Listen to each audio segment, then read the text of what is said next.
What's happening, folks? Back with another reaction, back with some more live ABBA. And even as we start the Agneta and Frida solo journeys, we are going to continue through this live album. Again, I haven't been in touch with Delius in a little bit, so I'm still waiting to hear about one more outside the studio album's tune.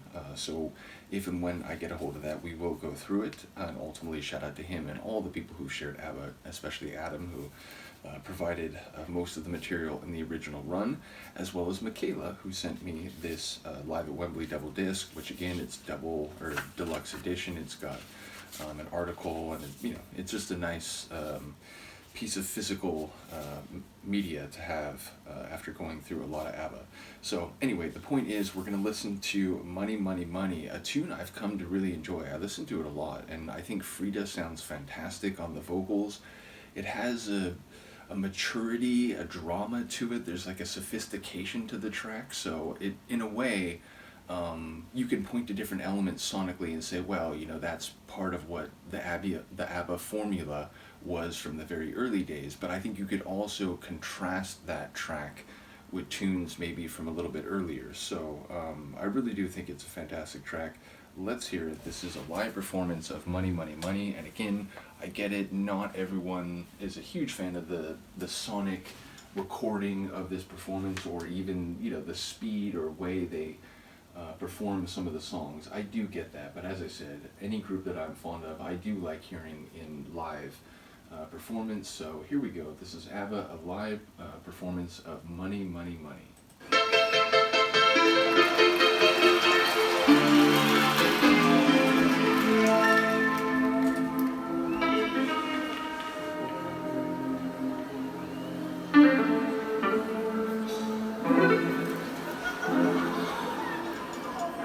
Sounds like someone's having fun.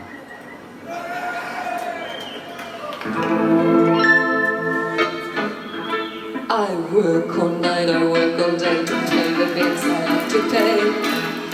Ain't it sad? And soon it never seems to be a single plan left for me. That's too bad. In my dreams, I have a plan.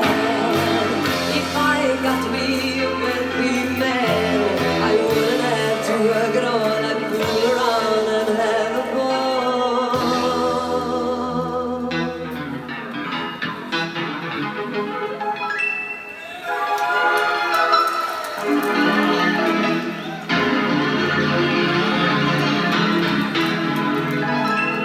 It feels like it has some live flair to it, like visually.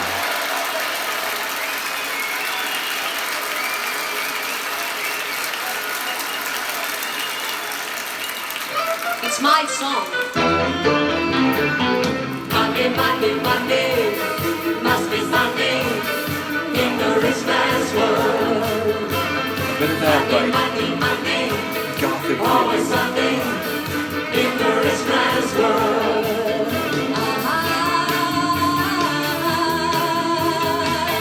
All the things I could do, here I had a little money. It's a rich man's world. It's a rich man's world. A man like that is hard to find, but I can get him off my mind. Ain't it sad? Everything happens to be free. I bet he wouldn't fancy me. That's too bad. I'll admit, in that section, it feels like your voice isn't quite as big as it should be, like, sonically. Not vocally.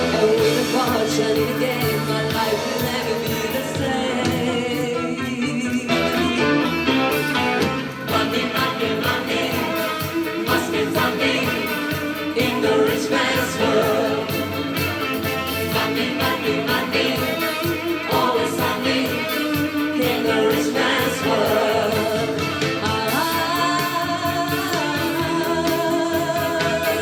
All the things I could do if I had a little money.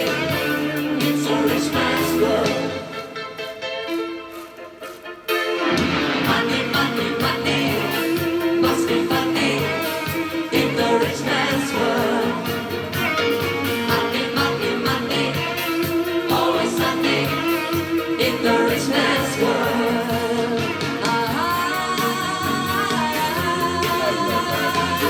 All the things I could do if I had a little money. It's a rich man's world. Not any less true. It's a rich man's world. Thank you. Thank you. But yeah, just to clarify, because the way I phrased it, I suddenly was like, oh no, that could be misinterpreted.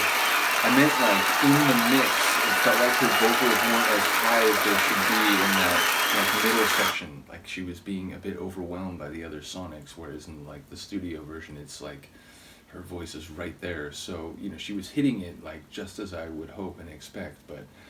Like I said, it felt like the beginning and the end of the tune, the blend of the different sonic levels was right, but it felt like there was a moment in the middle where her voice was kind of overshadowed by the other elements. So either way, I do think it was a cool live performance. Again, you know, it may not sound exactly the vivacity or the like perfect timing of the studio recordings, but I think it's a cool version. Again, it sounds like there's some fun and you know, cheeky stuff happening like between them, or you know, visually in relation to each other or the crowd.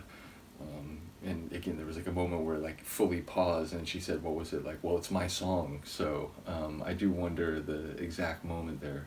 But yeah, it sounds like they're having some fun with the crowd, which is always part of why I like to see live performances. You get a bit of the banter, even groups that don't talk a lot between songs, you tend to get some moments where you know, you see some personality. So I do enjoy that, and definitely we've gotten some of that so far. Again, what was it, I'm Still Alive, the like, oh, let's let Agneta, the blonde girl, go over to the piano. I was like, oh, wait, what? Oh man, so I'm looking forward to the rest, is I guess what I'm saying. Again, big shout out to Michaela, and yeah, as I said, we're going to keep going through Agneta and Frida's solo material now that we've kicked off those journeys once again.